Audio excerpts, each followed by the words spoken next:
28 फरवरी 2025 शुक्रवार।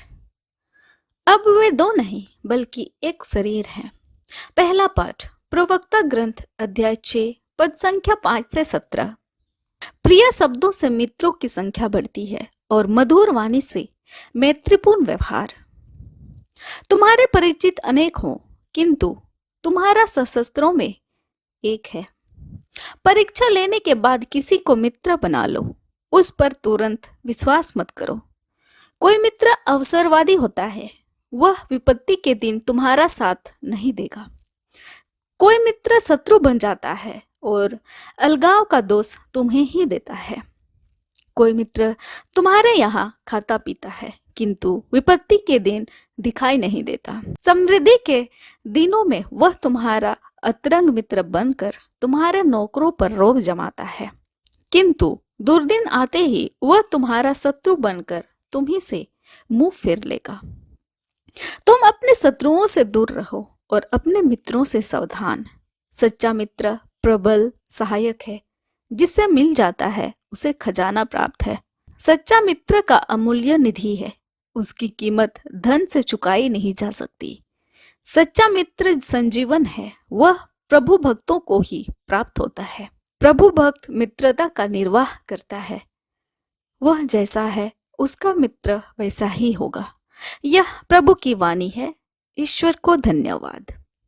संत मार्कुस के अनुसार आज का पवित्र सुसमाचार अध्याय 10 पद संख्या 1 से 12। वहां से विदा होकर ईसा यहूदिया और यरदन के पास के प्रदेश पहुंचे। एक विशाल जनसमूह फिर उनके पास एकत्र हो गया और वे अपनी आदत के अनुसार लोगों को शिक्षा देते रहे। फरीसी ईसा के पास आए और उनकी परीक्षा लेते हुए उन्होंने प्रश्न किया, क्या अपनी पत्नी का परित्याग करना पुरुष के लिए उचित है?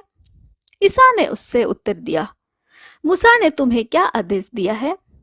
उन्होंने कहा, मूसा ने तो त्याग पत्र लिखकर पत्नी का परित्याग करने की अनुमति दी।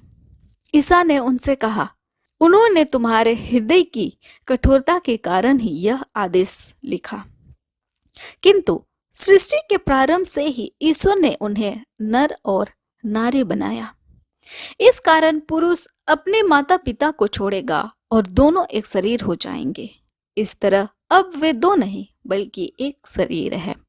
इसलिए जिसे ईश्वर ने जोड़ा है उसे मनुष्य अलग नहीं करो। शिष्यों ने घर पहुंचकर इस संबंध में ईसा से फिर प्रश्न किया और उन्होंने यह उत्तर दिया, जो अपने पत्नी का परित्याग करता है और किसी दूसरी स्त्री से विवाह करता है, वह पहले के विरुद्ध व्यभिचार करता है। और यदि पत्नी अपने पति का त्याग करती है और किसी दूसरे पुरुष से विवाह करती है तो वह व्यभिचार करती है। यह हमारे प्रभु यीशु ख्रिस्त का सुसमाचार है। ख्रिस्त की जय। आइए आज के दोनों पाठों पर मनन चिंतन करते हैं। विवाह एक विशेष और स्थायी संधि है जो एक पुरुष और एक स्त्री के बीच होती है। विवाह संस्कार में पुरुष और स्त्री को ईश्वर द्वारा स्थायी रूप से संयुक्त किया जाता है और किसी को भी नहीं अलग करने का अधिकार नहीं होता है। उत्पत्ति 1 और 2 के विवरण में हम जानते हैं कि यह एक पुरुष और एक स्त्री का मिलन है जो सहचारिता का जीवन के लिए है। यह दिव्य रूप से एक पवित्र संबंध है। इसे कभी भी अस्थायी मिलन के रूप में नहीं देखा जा सकता। इसका उद्देश्य कम से कम एक साथी की मृत्यु तक स्थायी रहना है। यीशु के शिक्षाओं के अनुसार कोई तलाक नहीं हो सकता है। इस मिलन के द्वारा जोड़े एक दूसरे को पवित्र बना सकते हैं।